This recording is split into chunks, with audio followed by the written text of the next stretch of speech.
Welcome to sports talk. आज हम बात करेंगे तीन टॉपिक्स के ऊपर। पीसीबी चेयरमैन, द एशेज और India versus Pakistan football match, SAFF championship. लेते हैं लाइन पर Abdul Gaffar, senior sports journalist को। अस्सलाम वालेकुम। वालेकुम अस्सलाम अमीर, थैंक यू सो मच। क्या हाल है आपके? मैं बिल्कुल ठीक। और आज तो भाई आपके टॉपिक ऐसे हैं, परेशानी ही परेशानी है। कभी कौन चेयरमैन है, कभी कौन चेयरमैन है। वो बेचारी फुटबॉल टीम भी बस वो मुश्किल से भी पहुंची है। 4 घंटे बाद तो बंदा सो के उठे तो दिमाग काम नहीं करता। उनको इंडिया के खिलाफ मैच खेलना है। तो आज लग रहा है बहुत कंफ्यूजन रहेगी सारे टॉपिक्स में।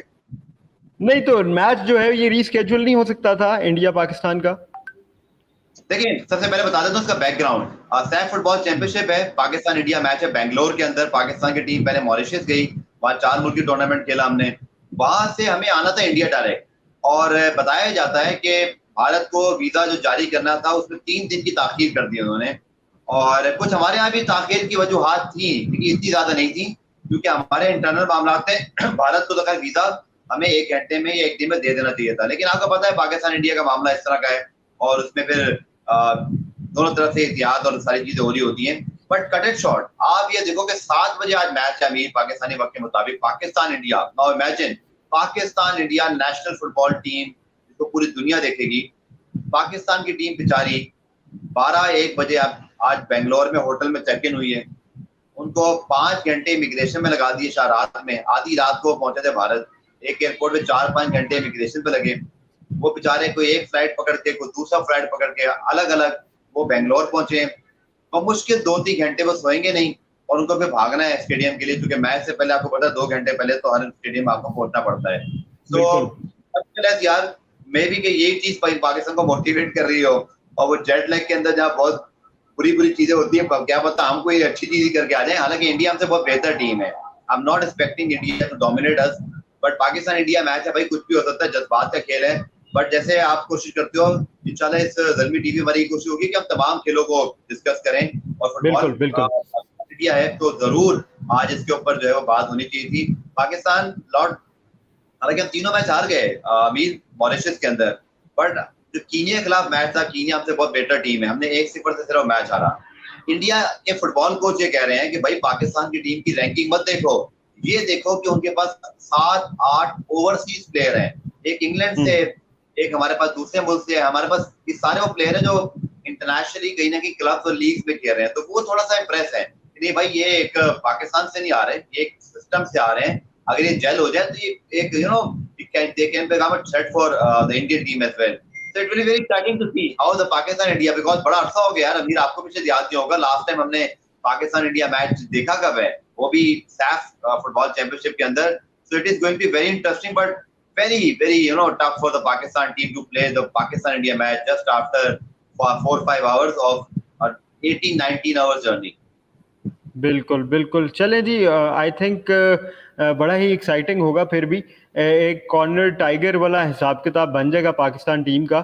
एंड यू नेवर नो, जैसे कि आपने कहा है कि जितनी मुश्किलात से गुजर के वो वहाँ पहुँचेंगे मैदान में, तो यू नेवर नो रिजल्ट्स जो हैं वो हमारी फेवर कर जाएं। I am very excited. देखते हैं जी क्या बनता है। अच्छा, अगला जो है, जो कि बहुत ही हॉट टॉपिक है, वो हम डिस्कस कर लेते हैं। मुझे बताएं, नजम सेठी साहब जो हैं, और ऑब्वियसली वो पीसीबी चेयरमैन अब नहीं रहे, और ज़का अशरफ साहब जो हैं वो उनके इम्कानात हैं कि वो पीसीबी चेयरमैन होंगे।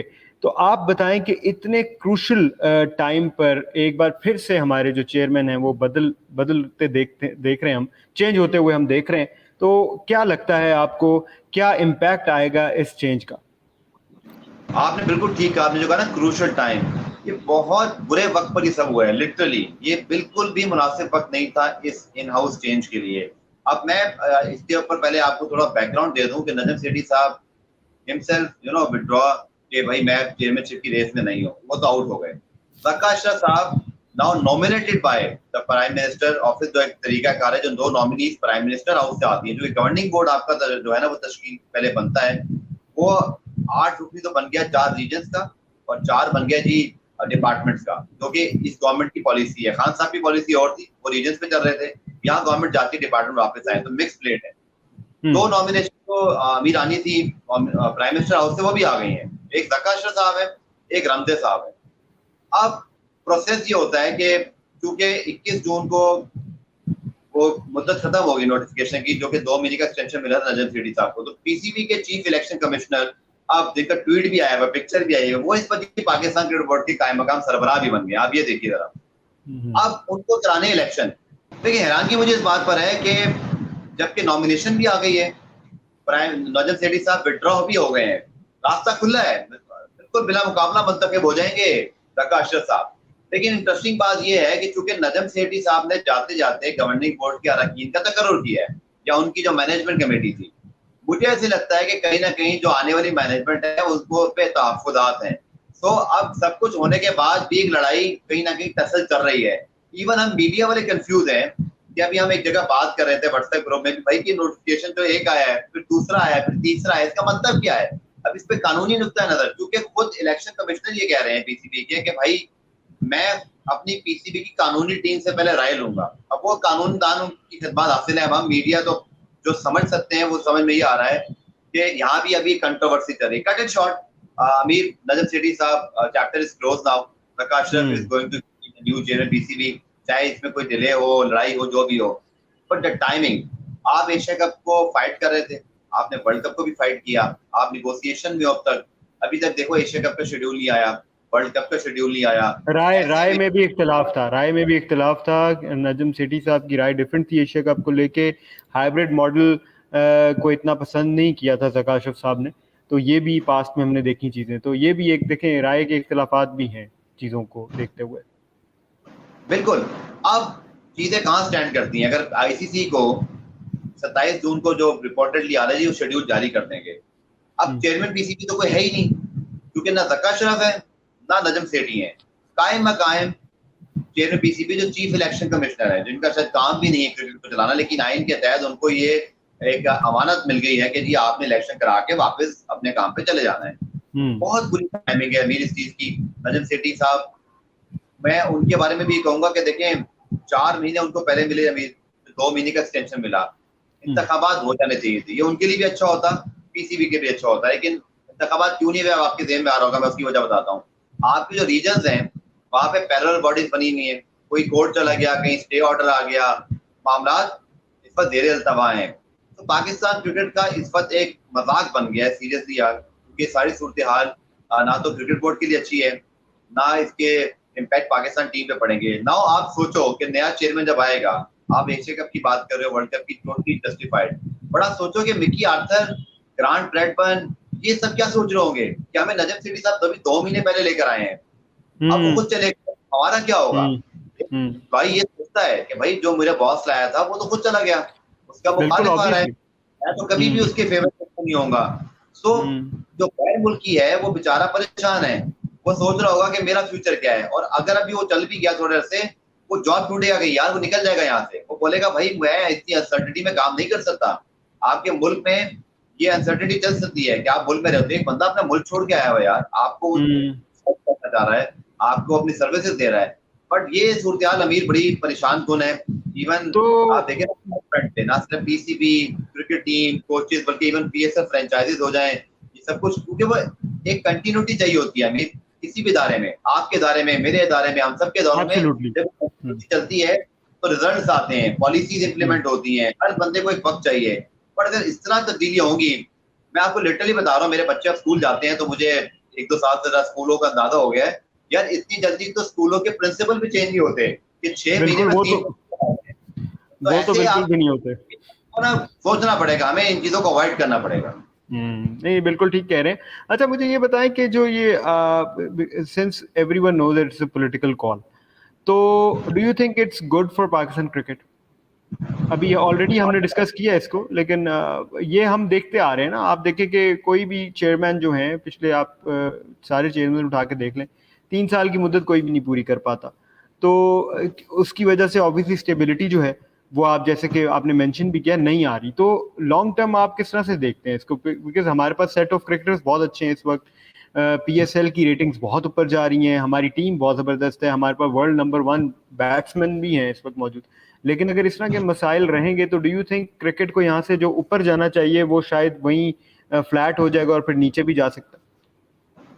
देखिए, एक चीज तो माननी पड़ेगी, जैसे आपने कहा अमीर, मैं एग्री करता हूँ आपसे, आपकी टीम भी बहुत अच्छी है, PSL now established brand, PSL back in Pakistan, international cricket vibe हो गई है। 4 साल पहले कोई चेयरमैन आता तो उसको समझ ही ना आती क्या करना है, क्योंकि माशाल्लाह ना आप आपके मुल्क के आप होस्टिंग कर रहे हो, आपके मुल्क के हालात बहुत अच्छे हैं, पॉलिटिकल अनसर्टेनिटी जरूर है लेकिन आपके लॉ एंड ऑर्डर वगैरह सब अच्छे हैं, आपकी टीमें आ रही हैं, इंग्लैंड आया, ऑस्ट्रेलिया। तो धक्का अशरफ आए या कोई भी, उनके लिए हालात तो बड़े साजगार हैं कि वो आकर नजम सेठी साहब की, एहसान मानी साहब की, रमीज राजा साहब की जो लेगेसी है उसको कंटिन्यू करें, पॉलिसी का एक तसव्वुर रखें। ये आपकी बात ठीक है, लेकिन अगेन बात वो है कि ये आप करते किस तरह है। जैसे मैंने आपको कहा कि आपने मिकी आर्थर को जो एक ऑनलाइन जिम्मेदारी दी, क्योंकि देखिए वो फुल टाइम अवेलेबल नहीं है, वो डर्बी शायद नहीं छोड़ना चाहते थे, उनको पता था। I think we should clap for him कि वो समझदार निकले हम सबसे ज्यादा, वो हमारे सिस्टम को समझते थे, उनको पता था कि कभी भी कुछ हो जाएगा। उन्होंने कॉम्प्रोमाइज नहीं किया, वो अपनी जॉब, क्योंकि उनको 4 साल का कॉन्ट्रैक्ट मिला हुआ है वहां पर अमीर, वो नहीं छोड़ी, उन्होंने दूसरी जॉब पकड़ ली। अब किसी भी शख्स के लिए चाहे वो कोई भी हो, एक परमानेंट जॉब और दूसरा आपका बोनस होता है यार, तो उनको बोनस मिल गया हो। अब जाहिर बात है वो कंट्रोवर्शियल चीज है, वो क्वेश्चनेबल चीज है कि क्या मिकी आर्थर का रोल बनता था, नहीं बनता था। मुझे तो नहीं लगता कंटिन्यू किया जाएगा, मेरा नहीं ख्याल। आई एम प्रीटी श्योर के आपके जो चीफ सिलेक्टर्स हैं, सिलेक्शन कमेटी है, आपके जो कोचेस हैं, इन पे अभी ना सही एशिया कप के तक बात आएगी, तब्दीली होगी, क्योंकि आपको पता है हमारे क्रिकेट बोर्ड में क्या होता है, नया चेयरमैन आया, पूरी टीम उसकी आती है। बहुत सारे क्रिकेटर्स जो है वो ऑलरेडी धक्का अशरफ के जो क्लोज हैं, वो मीडिया पे एक्टिव हैं, उनके इंटरव्यूज भी आ रहे हैं, वो ऑब्लाइज करेंगे उनको, 100% करेंगे, बिकॉज ये आपको पाकिस्तान क्रिकेट में ऐसी होता है यार, यहाँ पे कोई सिस्टम थोड़ी है, यहाँ पे आप पॉलिटिकल इन्फ्लुएंस से आते हो और उसके बाद क्रिकेटर्स की सपोर्ट चाहिए होती है। जो ज्यादा बोले टीवी पर उसको जॉब दे दो, जो ज्यादा बोले उसको नौकरी दे दो, उसको कोचिंग करा दो। तो ये रियलिटीज है, ये सारे लोग ऐसे नहीं है, मैं हर किसी की बात नहीं कर रहा, क्रिकेटर्स बहुत अच्छे भी हैं जो बहुत अच्छे मेरिट पे बोलते हैं, बट मैं बता रहा हूँ कि आपके मुल्क का क्रिकेट सेटअप कैसे चलता है। ये ऐसे ही चलता है, ऐसे ही चलेगा अनलेस अमीर के आप इस सिस्टम को, जब आपके पैटर्न वज़ीर-ए-आज़म है, इस चीज को आप सियासत को खेल से अलग करो। आपके पास एसोसिएशंस हैं, रीजन्स हैं।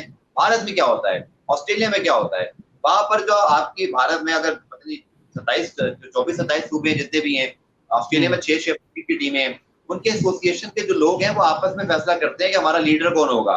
इलेक्शन होता है, वोटिंग होती है, वही जो आपको पता है कि कंपेन चलाई जाती है, लॉबिंग होती है, बट वहां ये नहीं होता कि प्राइम मिनिस्टर लगा देगा किसी को। ये प्रैक्टिस बहुत पाकिस्तान क्रिकेट के लिए डैमेजिंग है।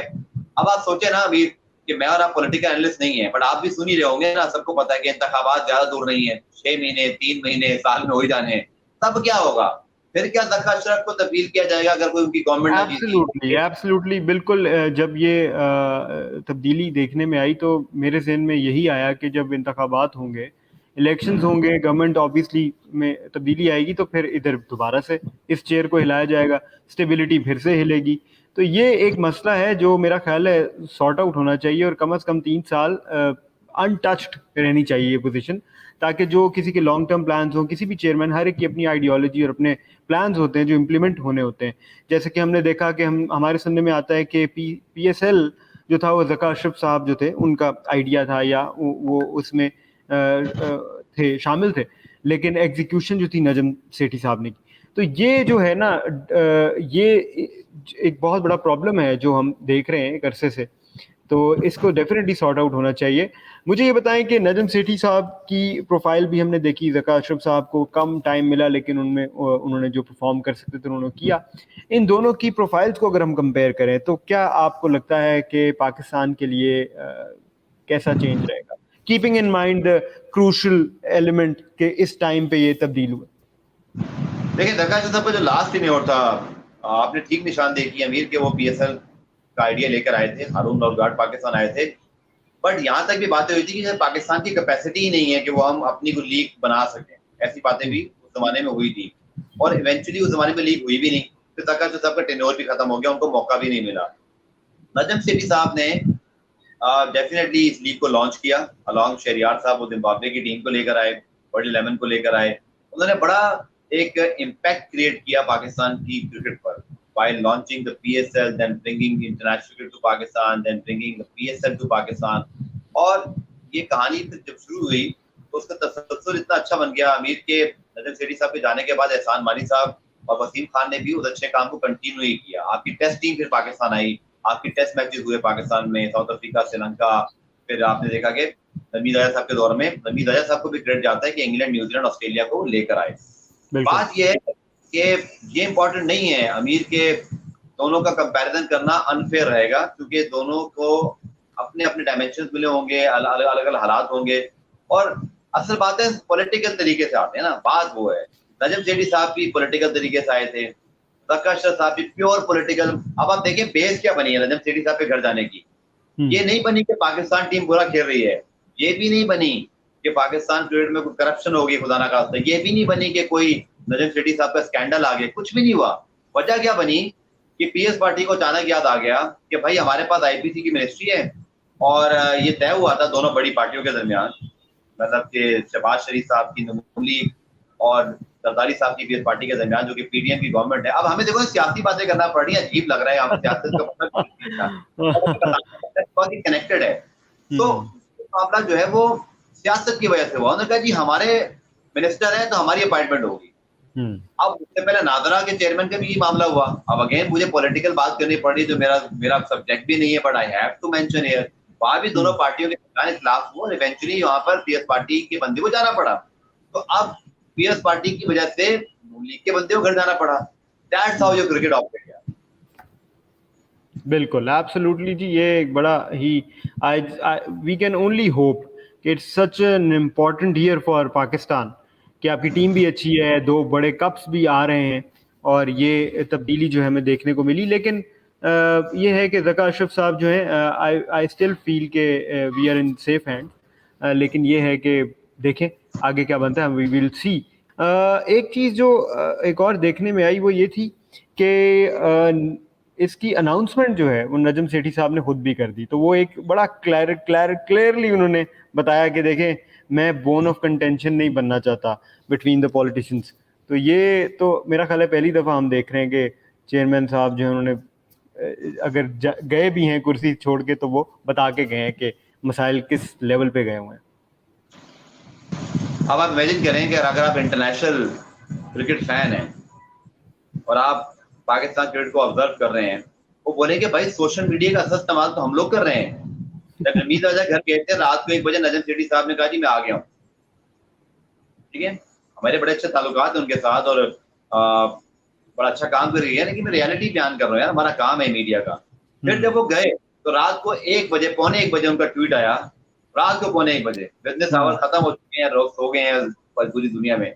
वो कह रहे जी मैं नहीं चाहता जी मैं 2 पॉलिटिकल पार्टीज के दरमियान कॉन्फ्लिक्ट का वजह बनूं, तो आई एम विड्रॉइंग। अनसर्टेनिटी अच्छी चीज थी। आपके इंप्रेशन क्या जा रहा है दुनिया भर में, आप ये सोचें जरा। How your institutions are being run, आप ये सोचें कि किस तरह जो है ये मामला ऑपरेट हो रहे हैं।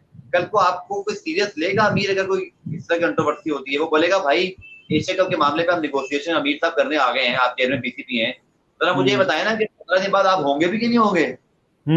आप तो बताएं पहले। बिल्कुल बिल्कुल बिल्कुल आपकी ताक खराब हो गई है इन चीजों से, और इसका सोल्यूशन ये है अमीर के इसको डीपॉलिटिसाइज किया जाए, इसको सेपरेट किया जाए और इसको लाफिंग स्टॉक बनने से बचाया जाए। ये हमारे मुल्क की साख का मामला है।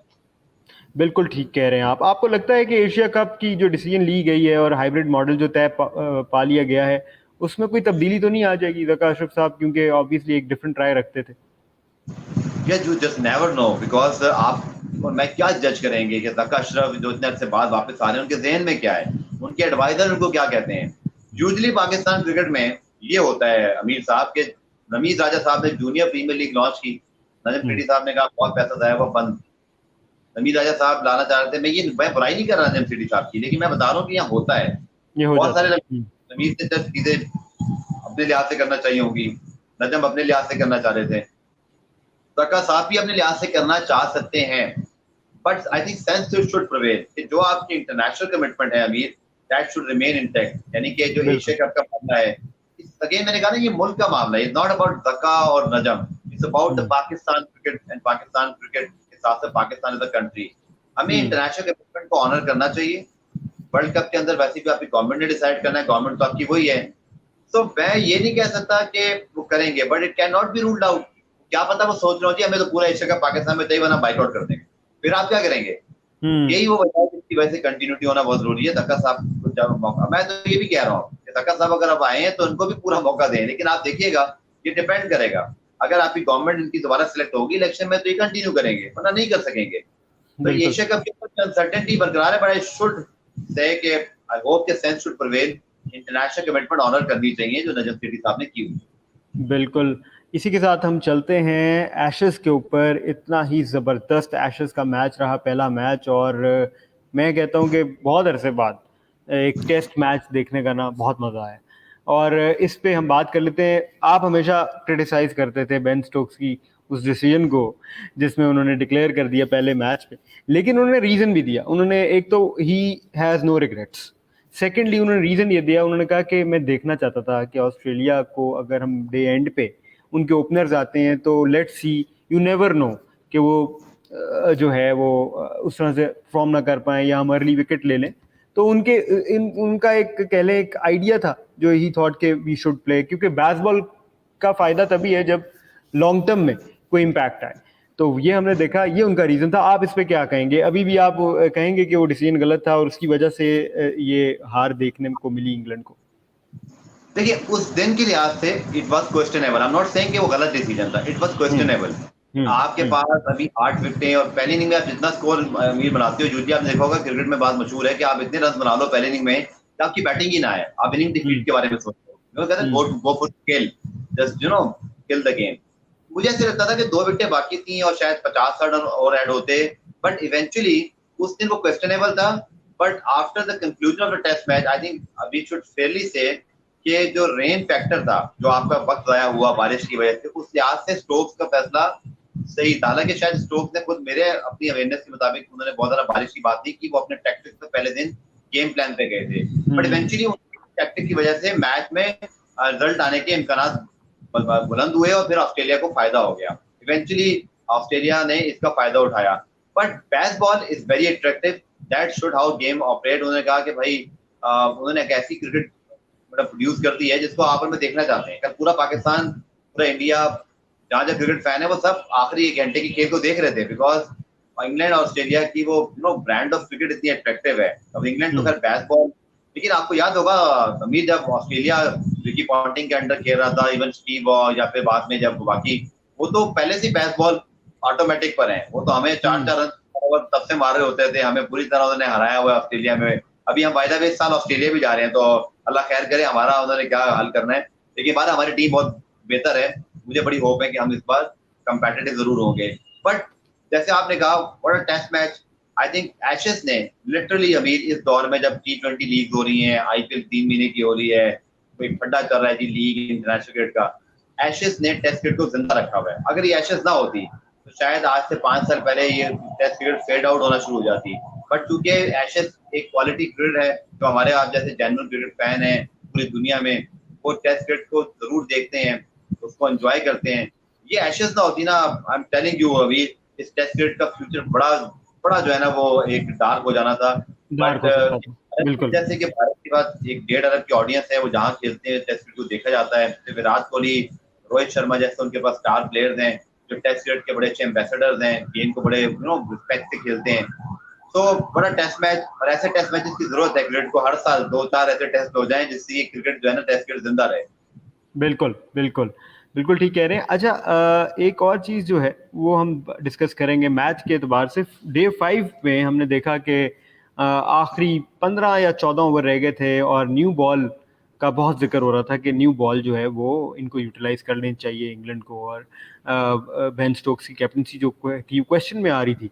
लेकिन आपने देखा कि न्यू बॉल से तो फौरन ही मैच खत्म हो गया, वो तो बॉलर से हैंडल ही नहीं की गई, जबकि टेल एंडर्स थे, बैटिंग एंड पे टेल एंडर्स थे और बड़े आराम से उनको डैमेज किया जा सकता था। तो आपका क्या ख्याल है, क्या वजह हुई कि न्यू बॉल बिल्कुल हैंडल नहीं हो पाई बॉलर से? यार एक चीज जो पूरे इंग्लैंड के गेम प्लान में थोड़ा सा मुझे फुकदान नजर आया, वो उनकी जो फोर्स चेंज थी जब लीच आउट हुए सीरीज से बिकॉज ऑफ इंजरी, और फिर मोइन अली वो रिटायरमेंट से वापस लेकर आए। मोइन ने 32 ओवर में 147 रन कंसीड किए पहली इनिंग में, और उनकी वो उंगली पे चोट भी लगी, उनकी बॉलिंग स्पिन कर करके वो फट गई उनकी उंगली लिटरली, और उनको फिर ना बाद में मेडिकल ट्रीटमेंट लेना पड़ा। इंग्लैंड को ये प्रॉब्लम रहेगा पूरी सीरीज में, और वही चीज मुझे दिन नजर आया। हालांकि मोइन ने इतनी बुरी बॉलिंग नहीं की ओवरऑल टेस्ट में, लेकिन मुझे ऐसे लगा कि England short of specialist spinner, कि आपने देखा होगा दुनिया भर में जहाँ टेस्ट क्रिकेट होती है 5वें दिन आप दुनिया के किसी विकेट पे मैच करा लो, 5वें दिन आपको स्पिनर आउट करके देता है, बिकॉज 5 दिन में विकेट का वियर टेयर थोड़ा सा उसमें पेनिट्रेशन होता है, स्पिन मौजूद होता है। आई फील कि इंग्लैंड को एक स्पेशलिस्ट स्पिनर के ऑप्शन की कमी का सामना है, बिकॉज एंडरसन और ब्रॉड का जो पेस है, हालांकि वो नया बॉल बहुत अच्छा करते हैं, बट उनका पेस या टैलेंटर के लिए इतना किलिंग नहीं है। हालांकि वो अपने मुल्क में बात करें जहाँ वो ज्यादा इफेक्टिव है। आपको पता है ना एंडरसन का रिकॉर्ड इंग्लैंड में क्या है और ऑस्ट्रेलिया में क्या है, it's huge gap between two country. But अगर आप देखो तो इंग्लैंड जो ब्रांड ऑफ क्रिकेट खेल रहे हैं, they will definitely push Australia. मैं तो खैर ट्वीट कर चुका हूँ सीरीज से पहले कि मैं ऑस्ट्रेलिया को 3-2 देख रहा हूँ because of their good balance of the team. मुझे लगता है कि they have good balance, because अगर आप देखो अभी स्टार्क नहीं खेले क्योंकि उनके प्रीमियर फास्ट बॉलर हैं, उनको उन्होंने रेस्ट करवाया या ड्रॉप किया, बट वी नो कि स्टार क्या कर सकते हैं जब भी वो वापस आएंगे, ही कैन बी डिस्ट्रॉयर। तो ऑस्ट्रेलिया का ओवरऑल बैलेंस बहुत अच्छा है, उनके पास इवन टेल एंडर को आउट करने के लिए स्पिनर भी मौजूद है। अच्छा, Nathan Lyon is the difference between the two side in my opinion, because he is a 400 plus test bowler. Moeen is allrounder, just came out of the retirement. England अपनी approach से क्या कर सकता है, और ऑस्ट्रेलिया की जो डेप्थ और जो बैलेंस ऑफ द टीम है, this is going to be absolute battle for the last 4 test matches as well. We even can't predict कि क्या होगा, but in my opinion England lack a genuine specialist spinner option, और Australia को चूंकि wise है, यहीं पर Australia मुझे लगता है कहीं ना कहीं आप सीरीज में देखिएगा जहां बात डे 4 डे 5 तक जाएगी, कंपेटिटिवनेस रहेगी, ऑस्ट्रेलिया में edge out England like this first test. और मे बी ऑस्ट्रेलिया इंग्लैंड चाहता है कि भाई वो कुछ धमा चौकड़ी मचा दें, तो उनको पहले 2-3 दिन पे कुछ मैजिकल करना पड़ेगा, जैसे वो पाकिस्तान में कर रहे थे कि एक ही दिन में 500 मार दिए, एक ही दिन में 400 मार दिए, एंड वो just bat out the opposition from the test in the first second day. ये इंग्लैंड को करना पड़ेगा, लेकिन अगर मुझे लगता है कि इंग्लैंड जो है वो मैच को चौथे 5वें दिन लेके गया, तो ऑस्ट्रेलिया के पास ना वो क्वालिटी भी है और एक वो हंगर भी है, एक उनका बैलेंस भी है, तो इंग्लैंड को वो चौथे 5वें दिन पकड़ लेंगे मुझे लगता है। और नथिंग टू लूज वाला एलिमेंट भी तो है ना, कि क्योंकि इंग्लैंड पे प्रेशर बहुत ज्यादा है। अगर आप पास देखें, पिछले एशेज देखें, तो डोमिनेशन हमेशा ऑस्ट्रेलिया की रही है, तो वो भी एक फैक्टर है कि कहीं ना कहीं कह लें इंग्लैंड थोड़ा सा। आप देखें जो सेलिब्रेशंस थी, जैसी विकेट गिरती थी, जो सेलिब्रेशन थी ना, वो अंदर से निकलती थी बॉलर्स के, आपने नोट किया होगा, वो बहुत ही out of the world celebration थी। तो वो लग रहा था कि हंगर बहुत ज्यादा है फॉर इंग्लैंड, और वो फिर हंगर जो है ना वो कभी कभी बैकफायर भी कर जाती है, क्योंकि आप जाहिर है प्रेशर ले जाते हो, वो वाले मामला बन जाते हैं। आपको लगता है कि पैट कमिंस जो है, Pat Cummins was the major difference? अगर पैट कमिंस की जगह उस वक्त कोई और होते तो शायद वो आखिरी 50 रन जो हैं, 2 विकेटें जब थी इनके पास, तो शायद ना बन पाते। अच्छा, इसके बैकग्राउंड में आप ये देखो कि पाकिस्तान में तो टेस्ट सीरीज जीत के गए, तो वो उनका एज अ कैप्टन एशिया में आप आके जीतते हो, ऑस्ट्रेलियन कैप्टन स्टेचर बड़ा हाई होता है। बट ऑस्ट्रेलिया इंडिया में जाके हारा, और आखिरी 1-2 टेस्ट में जब आई थिंक कुछ उनकी फैमिली इशू थे पैट कमिंस के, तो स्टीव स्मिथ की कप्तानी में ऑस्ट्रेलिया ने कमबैक अच्छा किया। तो एक थोड़ा सा ना क्वेश्चन मार्क आ रहा था कि पैट कमिंस क्या एक लीडर हो सकते हैं? हमारे यहाँ इतना शोर मचता है कैप्टनसी पर ऑस्ट्रेलिया इंग्लैंड में captain is going to be absolute crucial, उसके ऊपर ना स्पॉटलाइट होती है। तो कल की जो जीत है और फिर जो हेरोइक्स उन्होंने की, क्या वो जब मैंने वो ट्वीट भी किया, भाई ये ऑस्ट्रेलिया का तरीका कार है सर, आप ये याद रखिएगा आमिर साहब कि अगर स्टीव स्मिथ नहीं चले, अगर ख्वाजा भी आउट हो गए हैं, अगर एलेक्स कैरी भी आउट हो गए हैं, ग्रीन भी आउट हो गए हैं, लबोशेन भी नहीं चले, स्टिल पैट कमिंस और लॉयन ने आखिरी 50 रन बना दिए। That's the Australia way. True competitors, true professionals, कभी वो हार नहीं मानते। बट मुझे ऐसे लगा जैसे पैट कमिंस की ये जो उनकी हेरोइक्स है ना, ये उनको नेक्स्ट लेवल पे ले गई है। एक तो उनकी कैप्टनसी पर एक राइट टेक हुआ कि वो जितवा दिया, उन्होंने बॉलिंग भी अच्छी की, मैच फिनिश किया। दूसरी जाने बेन स्टोक्स भी उतने कंपेटिटर हैं, वो तो प्रॉपर ऑलराउंडर हैं।